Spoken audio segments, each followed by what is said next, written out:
culture or teaching people to have financial freedom, to know that it doesn't matter if you started out broke. You can come, you can invest. Like I forget what's this Asian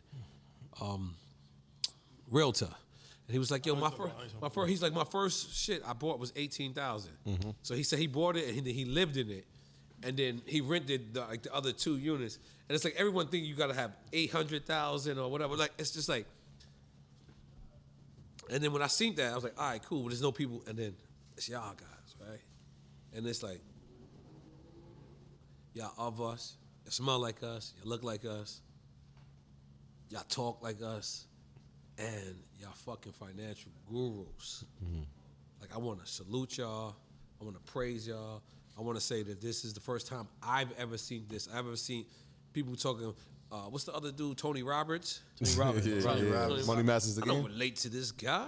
Yeah. I'm not going to his seminar. He ain't listen to the War Report. You know what I'm saying? I can guarantee you. Like, the closest thing, I hit Ebro by mistake and he's hit me back. Like, closest thing that came was like Envy and Caesar. And I was like, oh, okay. I love the fact that Caesar always, was looking the same. Yeah. But what you guys are doing, especially with the crypto, we ain't speaking about the crypto yet. Crypto. What's a crypto? Crypto dollar. No. The crypto dollar. He talking about the shit you clean your sneakers and with. we got to decipher the FTX situation. I'm not gonna lie. What's the shit? What's the shit? What's the shit that we Ethereum? It ain't working out for me. No. Hold it. Hold that shit. I'm telling him that. I'm ready to sell. Don't sell. You sell, you lost. Ethereum is a long-term shit. Ethereum is the one. Every week I'm looking like, what? Stop looking. You gotta let that go. I gotta let it go. Stop looking. Because I'm ready to go crazy. cash You out. gotta go crazy. I'm ready to be like, yo. I want my money it's back. It's the only fucking password code I know. It's like 7 words. I'm ready to bail out. Don't forget that. Don't do that. His beard is great. That's the password. It's the best. God is great. It's the password. Yo, but it's not working out for me. Guys, not working out for anybody right now. Relax. Yeah. Hold it. Long term. He thinks it's just him going through. He's like, damn, my Ethereum's going down. Yo, I remember when he first got something, I called him. I said, do they got access to my account? And then he goes, what? He thought, Thought somebody robbed you. He thought someone was stealing his Ethereum. No, it was 50% the market. lower. What the fuck? The market was changing. He thought people were jacking him. They hacked me. Yo, they stole my shit. The only people that's making money. By the way, I said it way dumber than I just said it just now. I've been hacked. And he was like, the only people that's making money right now in crypto is the people that's trading crypto. You understand me? So as it's fluctuating and going up and down, they buying, they selling, they buying, they selling, right? So even when you talk about the SBF thing, that's what he did. He was an arbitrage trader, right? FTX. Yeah. No, but what's his name? Sam Bankman-Fried. Yeah. So that's why I say FBF, right? Because I've been seeing the SBF more than anything. That's great. Yeah, that's fact. And when you talk about the media, where they've been portraying him, right? Because he's given so much money to media and so much money to these political parties. Man, they praising him almost while they talking about his situation like it's just a downfall, not the fact that he lost billions of dollars and the people have lost hundreds and hundreds and hundreds of millions of dollars. He was worth 28. We don't even get the opportunity to make those mistakes. Crypto guy? Yeah. No, but he's not. Yeah, he's a crypto guy. He was worth 29 billion. Big exchange. But the problem with that is that it was centralized exchange. He had the stadium, the arena. The Heat Arena was called FTX Arena. Miami Heat. FTX Arena. Oh, he from here? No, he's not from here. He got the name. No, he got the name rights. No, he got the name. He out here? That's why I smell. We be talking about this shit. He paid $140 million for a 10-year contract for American Airlines Arena. American Airlines. That's the reason why it changed to FTX Arena. Yeah, okay. He's the person that owns FTX. And then who got the crypto arena? That's Crypto.com. That's the old Staples Center. Yeah, those are crypto exchanges. But what do you guys think happened in that situation? What do you think really? It's a lot to come out still. What they saying is that, and like I said, it's alleged. But they're saying that pretty much he was using money from investors to fund other projects. What happened was that on some pyramid style. That's what they saying. Some fraud shit. Pyramid scheme. You in the space, so you know Binance. Yeah. So a report was published that was unfavorable to FTX, their native token. So Binance had a lot of their coins. Binance pulled their money out. Once Binance pulled their money out, it made all the investors scared. and now it was a rush on the bank. So now a lot of people started to pull their money out. They didn't have enough money to pay back every single person that wanted to put their money out, and they collapsed it overnight. It's like within one day they wanted $5 billion back. So think it's about like some Wolf of Wall Street. $5 billion, right? It's but here's the illest part, right? So Binance, right? The CEO of Binance is like, oh, we might, you know what? We'll help you out. We'll buy your exchange. Right. But before we buy your exchange, we need to see the paperwork on your finances. So when they look at the finances, they're looking at it like, yo, this ain't real. Like, they don't really have no legit business.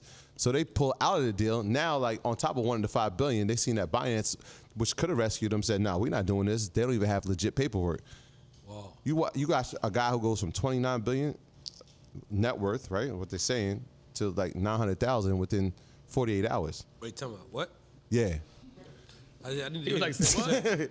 You said 29 it was billion? not 800 million. He was still worth 800 million. Not 800. Not even. They still allegedly. He was still worth 800. He lost about $28 billion though. In 48 hours. Yeah. That's how much. I thought it was just $8 billion he lost, which is a lot. They say he was worth 28 billion, and when a day later he's worth like 800 million. That he lost, but what about people's money? Oh, he lost. A bunch. Everybody money. Yeah, lawsuit. Tom Brady's involved in that. Steph Curry's involved in that. All of them. Yeah. But one of the biggest keys on that though is that everything that happened with his change is like centralized issues still. Is when one person actually owns the pot and controls the pot. It wasn't crypto that failed. It was the exchange, the banks, the investments, the over leveraging, all the standard stuff that happens with regular banks. It's just brought into the crypto space.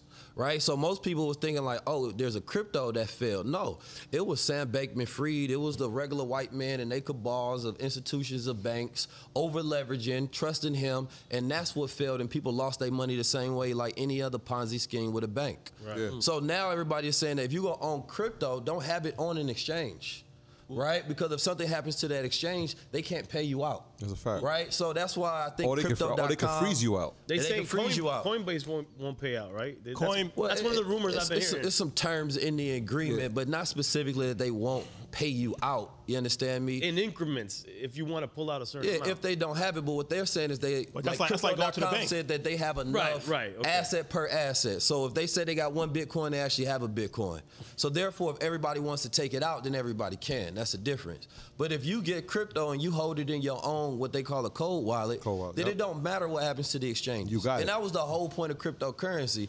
It's to not have it under centralized authority where one person has control, or if something happens to that institution, the money goes down and you lose favor.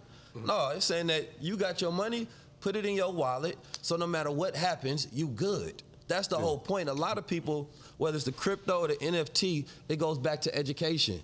If you don't educate yourself, you're ignorantly going into another asset class where you're going to fail the same way you did in the previously one, right? So we have to get educated on every single thing that happens because it could be beneficial to us. We could use it for a tool. But if we don't get educated and we're ignorant, then we're left up to the people who are educated and hoping that they don't play a scheme on us like they've always done. The part about the decentralization is that where's the regulation, right? So like if I look for a balance sheet and you can't provide it for me, like I don't have to provide you with that. That's a fact. That's part of it. Let's talk about the average person in the hood.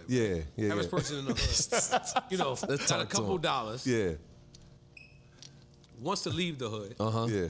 Doesn't know how to invest. Right. Is crypto something? I'm gonna say educate yourself first. Okay. Yeah. First thing you should invest in is your mind. That's the greatest asset. I wouldn't say crypto would be like. You understand But let's me? suppose. But if you answer that question, I'm gonna go Bitcoin, Ethereum. Because people say that all the time. Like, if I got $1,000, what should I do? Yeah. I'm trying to flip $1,000. Yeah. So And not get an 8-ball. Don't get the 8-ball. Salute. Don't get the 8-ball. That's not the option. Salute. Salute for not getting the 8-ball. No 8-ball. Yo. Salute for not getting the 8-ball, y'all. Salute. All right, don't get the 8-ball. No 8-balls. Here's the thing. It's important to have. Let's talk to the guy who's want to get the 8-ball right now. I'm gonna talk to him. Okay, let's talk to him. It's important to have realistic expectations, because when you have false expectations, that's when things go left.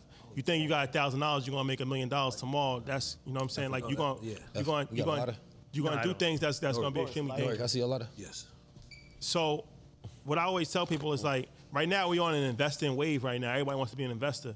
But investing goes hand in hand with making money. That's why we got to talk about business. I like to talk about business even more than investing. Because it's like if you don't have money to invest, then you can't invest. Talk to them. So it's like for us, like we started a cash flowing positive business. Start a business with low overhead that has ability to scale, that you can actually produce revenue within 12 to 18 months. That Sage? Palo Santo. Yeah, Don't know what the fuck. Sage, No, Sage. I got Sage. that at my office. What is Palo Santo? That cleans us. It's like Sage. It's like Sage. Positive energy. 19 keys, my nigga. I ain't gonna lie. Positive I keep energy. 19 keys close to me. I thought you said Alicia Keys. No, I'm like, 19 come on, keys. brother. Nigga, I keep it close to me. Shout out to Swiss and Alicia. I'm keeping 19 keys close to me. So before you invest in another business, why don't you invest in your own business? The business you're talking about, is it the trucking business? Any business. Like business. We got a few we businesses. started this business, a podcast business. That was the business that we started. Right. So that's what worked for us. But what's your business? Is it going to be merch? Is it going to be selling products? Is it like, you know what I'm saying? Figure that out. That's what we got to figure out before you invest in any other business. Invest in your own business. So first. what's the $1,000? What's that recommendation for the $1,000? Well, I can only tell you It's not a lot of money in today's. It's a lot of money. We started Earn Your Leisure with $100. No money. Yeah, not even. Like, you know what I'm I saying? got some more like, gifts. so it's like My brother. it depends on how you you look at it. get me smarter as the minute goes. You getting smart just by I'm touching getting the smarter ball. every time he passed me. So something. here's a few businesses that you can start with $1,000, right? Talk You to can start a podcast, Yep. which is we started a podcast. I'm not just speaking from, we actually started a podcast and now it's growing to a media company. We ain't started with any money. We started with iPhones and we started with shotgun mics that we had somebody else that lent us the microphones. Wow. That's not hard to do. You put the content on social media, you produce it, you put it on YouTube. Platforms are there. They're free to use. That's all there. Right. You can start a merch company with no money. Right. We talked about before how you have On-demand what's that printing. company that we Printful. Printful. Printful. I used to love Printify Printful. out there. Printful It's is a free. company that is free, where you actually, somebody orders a T-shirt, you give them a design. Now, when they order it, then they print it up and they ship it for you. They take a lot of the margin, but it's not cost you any money. Right. Now, once you get enough money, now you can go directly to the manufacturer. Manufacturer and now you first. can It's do it just not yourself. having overhead from the beginning. Exactly. Just getting That started. we don't take on any inventory. You know what I'm saying? We don't take on any return. Like they do all that. Well, all we did was create the design. We created the community that wanted the design, and they ship it out for us.